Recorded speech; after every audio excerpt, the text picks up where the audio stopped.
All right, so I want to take a minute to explain the Serenity prayer stickers that I was talking about, posted about today, and I've made some more to send out, and I will be passing them out tomorrow night at worship at New Vision.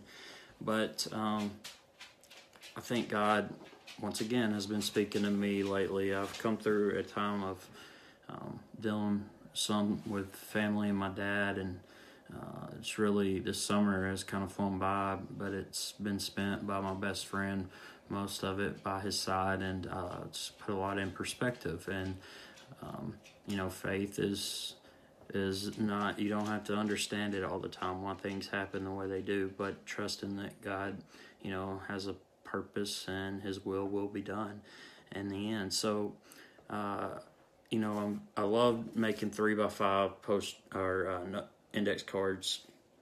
So, the Serenity prayer, to me, prayer has been a difficult thing for me. I will be honest about that. And I don't know if it's a issue of pride or what, but really I believe God has called me to put me in some circumstances to draw my attention to that. And it's been something that I have to take and face head on. And I know, in my weaknesses, He is strong, and I'm really focusing on that this is something He's teaching me. And, you don't just go into these extravagant prayers. A lot of times you feel like you have to be, it's all about how it sounds, and, this just great prayer that everybody's like, oh my gosh, that's great, I need to write that down. It's more about simplicity and just the act of praying, and taking that minute to be with God and communicating and having that relationship with Him. And He already knows what you're going to say, and He already knows what's on your heart. So,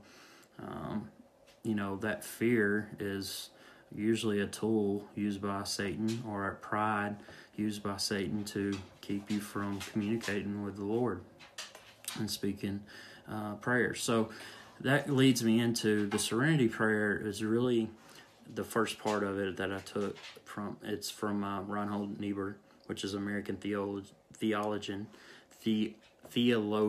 Sorry, and in that he wrote this, I think, in the 50s, but it was become very famous around any anonymous group, Alcohol Anonymous, any kind of recovery group. A lot of times the Serenity prayer said a lot, and what it boils down to, and I took the simple part, is over the past 2 months I've put this on my dash, and like anytime, a lot of times when I'm driving, I know things come to my head, things come up, and a lot of times that's when I either have worship music on, or a podcast, or a sermon, or just silence, the silence of a truck and the world around you, and just gives you time to reflect somewhat.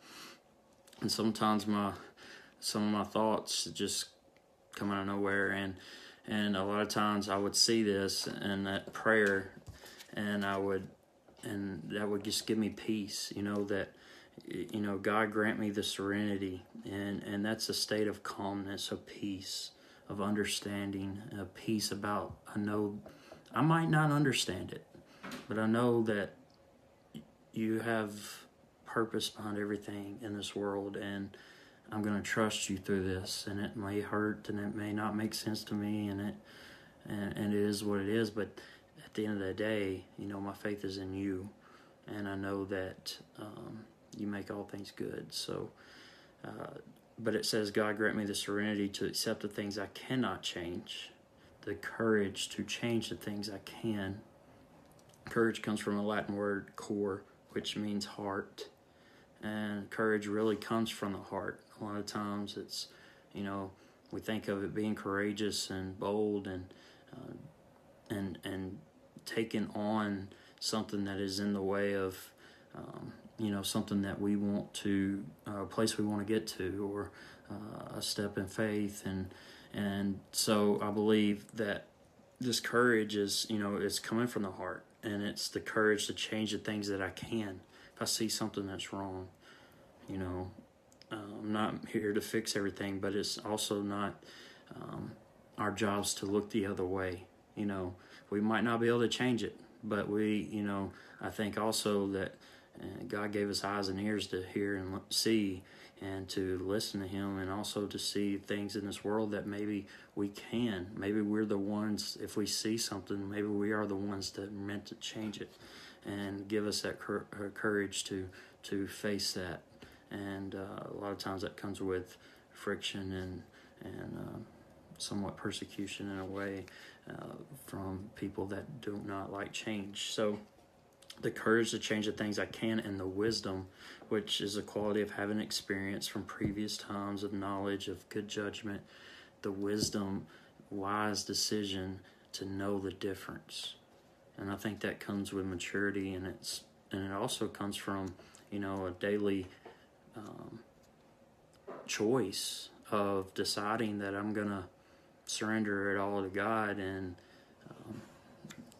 understanding that a lot of times it's not going to make sense, but also the wisdom to decipher, is this something I cannot change, and give me peace for that and understanding, or is this something that maybe I need to take head on and have courage and face it head on, and maybe God is speaking to you to give you that courage and boldness to make a change, even if it's in your life, it's a family member, it's someone struggling. I really don't believe that a lot of times the correct way is to just go someone and attack them and say you're wrong and judging, but also you can go about it in a way of like, look, man, I struggle with this too. I'm not perfect, and I would appreciate it if you would tell me if you saw this, like, I just don't really believe that this is right, or maybe look at it this way. I want to with you, and I support you through it, and I want to help you through it, and in hopes that you'll help me through stuff that I'll struggle with, and and the end result will be that we're both better from it. So this prayer has really meant a lot to me, and it's simple, but it holds so much in it. And so something came over me this past week where I believe we're going to start talking about prayer, and that's public prayer has been a thing of something that I fear that I've faced, and sometimes I run from, and I believe I'm supposed to lead some of the service in prayer, and at first I'm like, no, yeah, I'm not going to do that.